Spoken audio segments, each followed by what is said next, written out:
This is Block 9, The Liberal Establishment, Section 2, Camelot with the End of Eisenhower.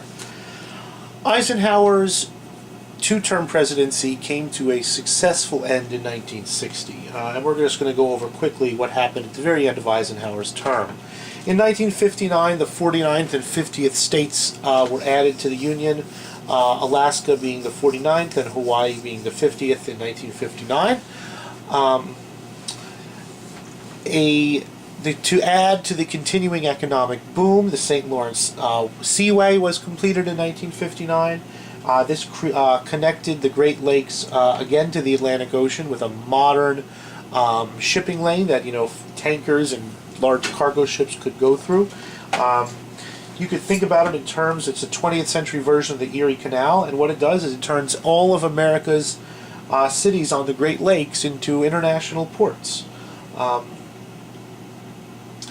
And Eisenhower's term ended. He had the U-2 spy plane crisis at the very, very end.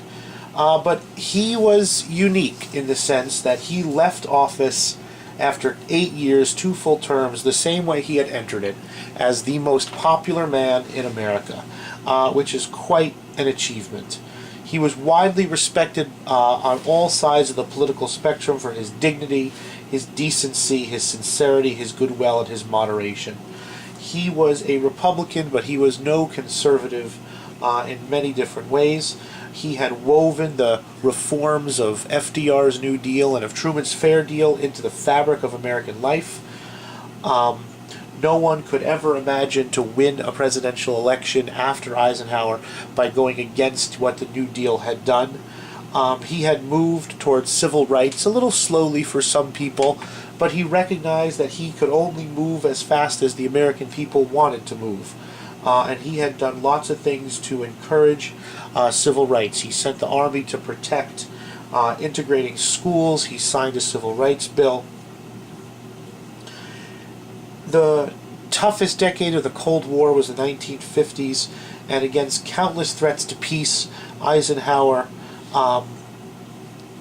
guided the nation's foreign policy very well. It was very complicated. Eisenhower was a consummate statesman, and he guided American foreign policy incredibly well through this tumultuous foreign policy decade. He ended the Korean War, and he did not start another one. That no American troops were sent anywhere in the world under Eisenhower's watch, that they were not when Eisenhower became president.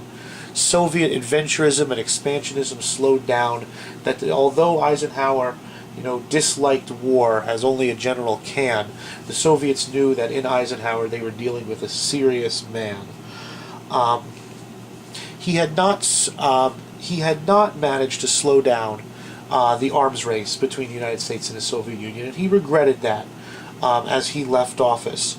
But he retired to his farm in Gettysburg in 1969, a successful, popular president whose appreciation has only grown in the decades that have passed since his death. He died in 1969. Eisenhower gave a farewell address to his people in which he mentioned something that has been near and dear to the hearts of many peaceful-minded people in the decades since.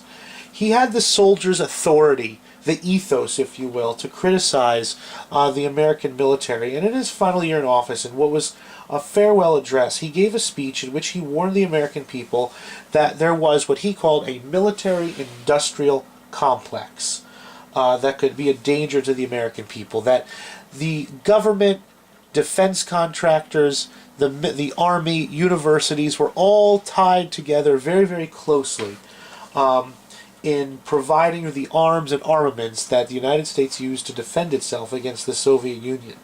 And Eisenhower said this is no way to create economic prosperity, and it's really no way to achieve a long-lasting peace. And the military-industrial complex, Eisenhower said, was very, very powerful. It, was in the universities, in American industry, in the American Army. And he said that a democratic people has to be very careful and look out for things like this in its midst. He said that too much of American economic prosperity was dependent on military spending. He said the fact that so much of the economy runs on military spending is not a good thing, and that the United States might be having a military that is more powerful than it was than necessary just to keep the economy running along. Eisenhower's words on the military-industrial complex have been thought about and parsed over and debated in the 55 years now almost since he uttered them.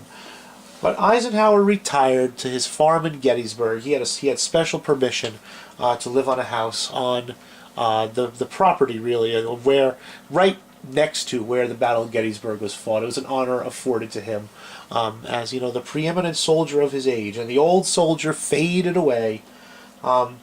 He would help Kennedy out on a few occasions. We'll talk about those. But by and large, Eisenhower enjoyed his retirement. And even though his health failed, his mind remained clear to the end. And he was respected around the world and throughout the United States as an elder statesman and a man who had done more for his country than most people could ever hope to do in 100 lifetimes.